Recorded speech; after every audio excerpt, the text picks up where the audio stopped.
Je voudrais, à l'entame de mon propos, remercier toute la presse qui est venue répondre massivement à notre invitation et dire que je voudrais dire que cette conférence de presse sera axée sur 2 points. Donc il y a un premier point et c'est celui qui me tient le plus à cœur. C'est le point qui concerne la mairie de Dakar. Et ensuite, je terminerai cette conférence de presse par une question d'actualité. Alors, j'ai pris sur moi de convier la presse à cet échange, surtout échanger avec la semaine. Et je suis rentré à Dakar hier. Nous nous apprêtons à pouvoir déshabiller la ville de Dakar. Comme vous le savez aujourd'hui, Dakar étant une ville portuaire qui s'apprête aujourd'hui, après avoir été déshabillée, et je peux continuer à en citer, après avoir été privé d'un emprunt obligataire.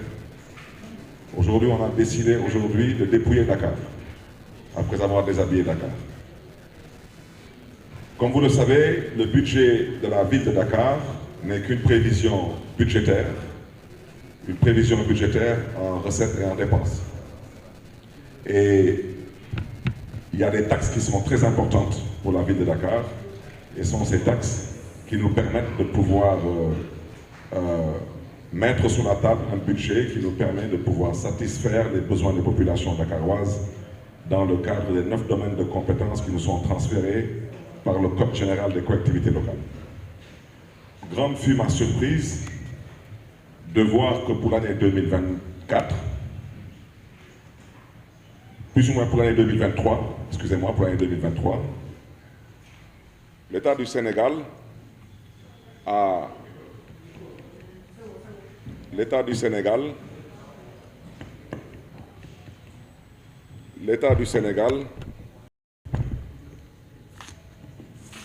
décidé, comme je l'ai dit tantôt, de dépouiller la ville de Dakar. Une taxe qu'on appelle la CELVA. La CELVA, c'est la contribution économique locale. Je voudrais dire que l'année dernière, en 2022, la ville de Dakar a reçu la somme de 3 milliards 121 millions 21 263 francs. Cette année, pour l'année 2000, quitté de 3 milliards et octroyé à la ville de Dakar 55 millions 37 739 francs. Je voudrais, avant de pouvoir argumenter, 95% de cette taxe, qui est la CELVA, est recouvrée dans la ville de Dakar. Économique locale, valeur ajoutée, on parle de TVA. Et comme vous le savez, la plupart des entreprises, des commerces, des structures génératrices d'argent dans ce pays sont à Dakar. 1% d'une taxe dans une ville qui s'appelle Dakar. Et je rappelle que cette taxe est recouvrée exclusivement par des agents de la ville de Dakar qui sont mis à la disposition de la personne. Comment on peut accepter l'année dernière qu'on nous donne 3 milliards 121 millions 21 263 francs et que cette année, nous dégringolons à 55 millions 37 739 francs. Ce n'est même plus une volonté de vouloir asphyxier Dakar. Ça devient un sabotage. Je tiens à dénoncer cet état de fait. Je m'excuse de la qualité du son, mais il y a un problème ici. Quelqu'un doit régler ce son.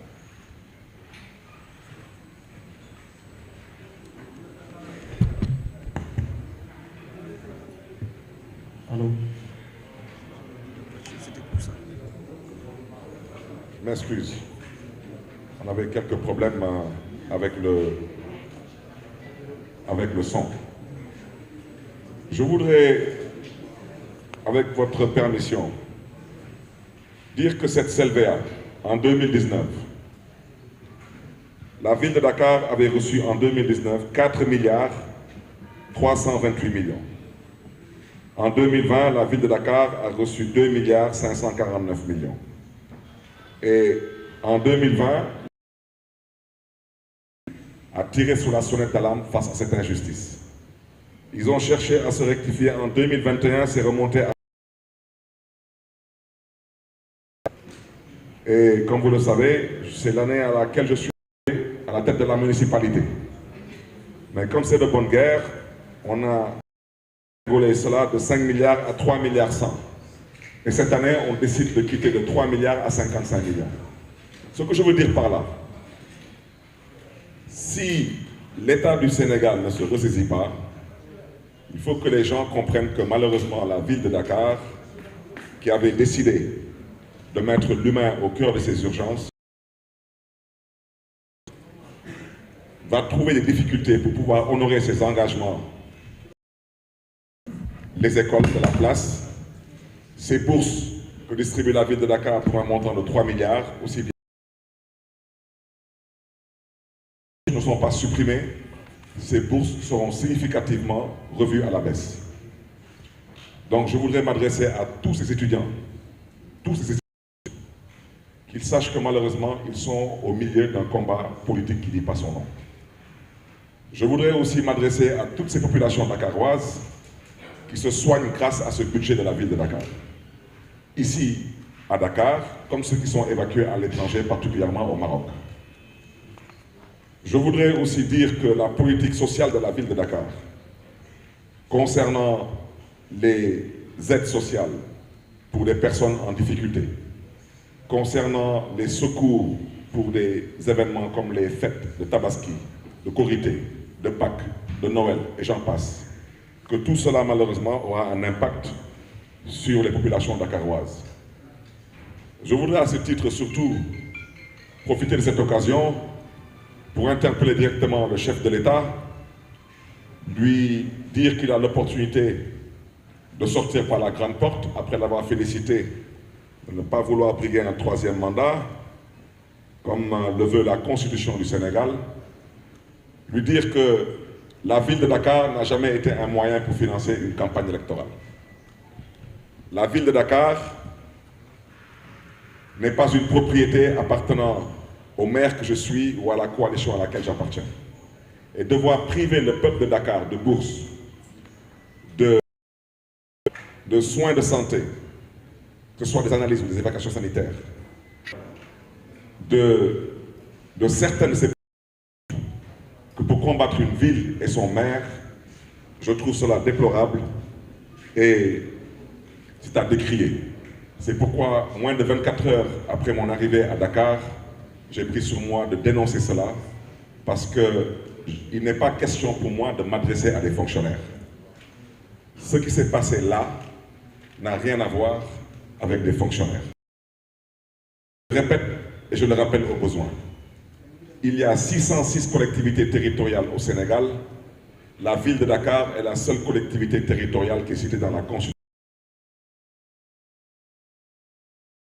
Donc si nous voulons construire ce pays, on ne peut pas construire ce pays. On ne peut pas vouloir construire ce pays et vouloir dépouiller Dakar. On ne peut pas vouloir construire ce pays et vouloir déshabiller Dakar. Mais je voudrais dire ceux qui sont à l'origine de cela et rappeler aussi aux populations dakaroises que tous les projets que nous avons entamés, que ce soit la voirie urbaine. Actuellement, nous sommes en train de réhabiliter et d'extendre dans les 19 communes de la ville de Dakar. Nous sommes présentement dans les communes de Grand Yoff, de Hann Bel.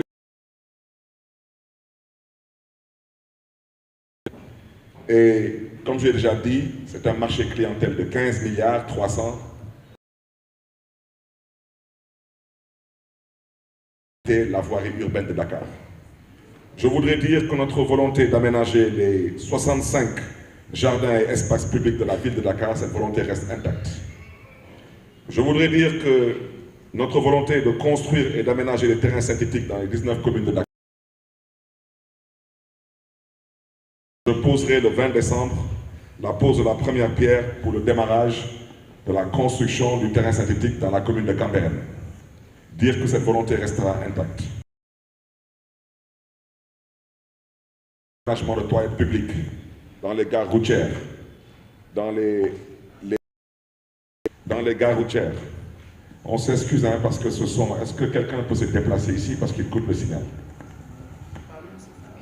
Non mais déplacez-vous s'il vous plaît, on est en pleine conférence de presse là, moi je ne peux pas parler en l'air. S'il vous plaît, déplacez-vous pour que je puisse avoir au moins le signal.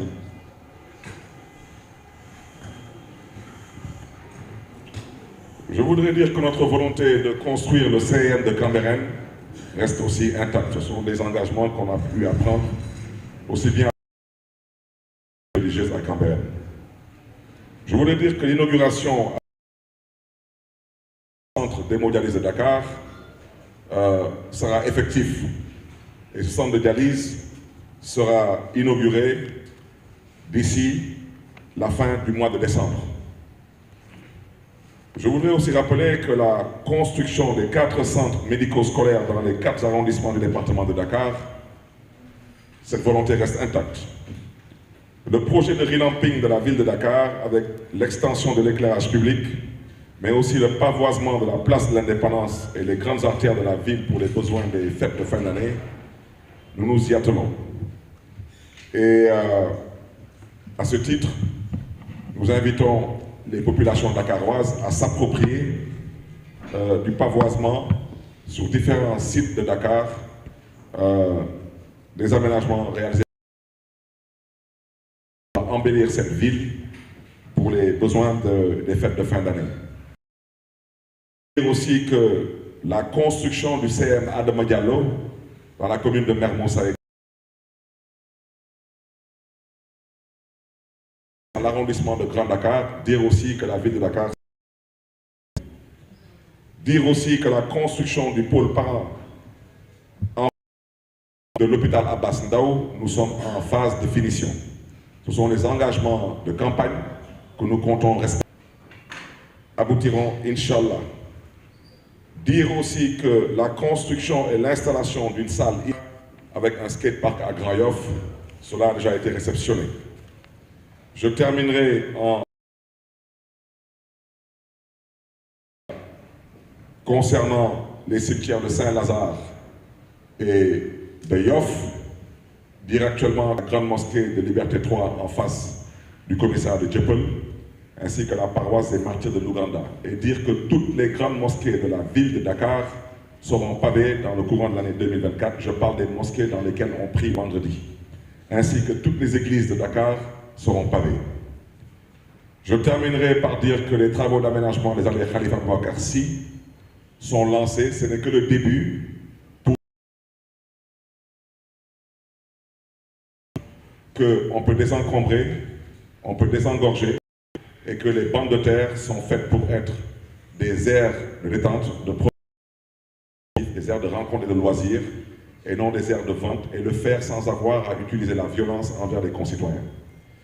J'ai voulu énumérer tout cela parce que si nous terminons ce mandat, je l'ai dit, les populations de Dakar, soit le bord politique, sauront qu'ils ont misé sur un conseil municipal de valeur et ils ont misé sur un maire qui croit en Dakar, qui respire Dakar et qui consomme Dakar. Mais le 17 février 2024, Inch'Allah, ça fera 2 ans que je suis à la ville de Dakar, installé officiellement par le préfet de Dakar. Nous allons, le 17 février 2024, faire une présentation à mi-parcours. J'ai énuméré tout cela pour dire à l'endroit de ceux qui ont décidé de dépouiller et de déshabiller Dakar que vous ne pouvez pas remettre en cause notre volonté de vouloir construire Dakar. Vous ne pouvez pas remettre en cause notre volonté de vouloir servir Dakar. Et je le répète, il y a des gens aujourd'hui qui veulent être président de la République je leur rappelle au besoin, s'ils l'ont oublié, qu'après avoir dépouillé une bonne partie du foncier de Dakar au profit d'intérêts partisans et claniques, vous êtes tous dans cette salle des Sénégalais. Ceux qui ont pu obtenir un seul terrain lors du partage de l'assiette foncière de l'aéroport, levez la main. Ceux qui ont pu obtenir un seul terrain ici, depuis 12 ans, depuis l'arrivée de ce régime, je rappelle que l'État du Sénégal ne vend pas son foncier. L'État du Sénégal attribue son foncier. Ce sont ces mêmes personnes qui sont toujours bénéficiaires de ce foncier, au détriment de tous les ayants droit que nous sommes. Ce sont ces mêmes personnes qui ont privé Dakar d'un emprunt obligataire de 20 milliards. Ces gens, s'ils considèrent qu'après avoir fait tout ce qu'ils ont fait, ce qui leur reste maintenant, c'est de déshabiller totalement Dakar, je souhaiterais leur dire à travers ce point de presse et rassurer les Dakaroises et les Dakarois de notre volonté de continuer à construire Dakar. Je terminerai mon argumentaire sur ce premier point en disant que sur tous les projets de ville, que ces projets aient pour nom, comme j'ai déjà dit tantôt, terrains synthétiques, voirie urbaine, toilettes publiques, éclairage public, et j'en passe, nous allons nous y atteler. Mais je suis au regret de dire que si l'État du Sénégal considère que l'adversaire s'appelle Barthélémy Diaz, j'oublie de leur rappeler au besoin peut-être que je ne suis pas candidat à l'élection présidentielle et que je ne vois pas pourquoi je dois aujourd'hui être victime de telle injustice. Je rappelle aussi que la ville de Dakar n'a jamais été un strapontin ou un tremplin ou un outil de financement de campagne électorale. On ne peut pas, sur une taxe qui s'appelle la contribution économique locale valeur ajoutée, qui a été recouvrée dans la ville de Dakar à hauteur de 95% par des agents de la ville de Dakar, que l'année dernière on reçoive 3 milliards 100 millions et que cette année on veut nous donner 55 millions. Ça, ce n'est plus de l'administration. Nous ne sommes plus en République et ça doit cesser.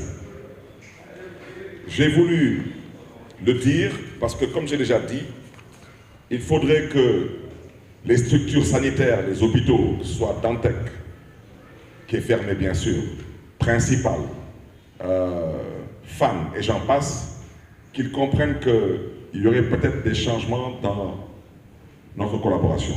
Les écoles privées, je pense que quand on vous dit qu'on dépense 3 milliards de bourses, c'est des milliers d'étudiants sénégalais ici et dans la diaspora qui en bénéficient. Ce ne sont pas des militants de Diaz ou des sympathisants de Barthélémy Diaz. Ce sont des Sénégalais tout court, des Dakarois particulièrement. Ça doit cesser cette façon de faire. Il faut qu'on revienne à la raison. Je terminerai donc ce premier point en français, avec votre permission, qui a eu à faire l'actualité. C'est le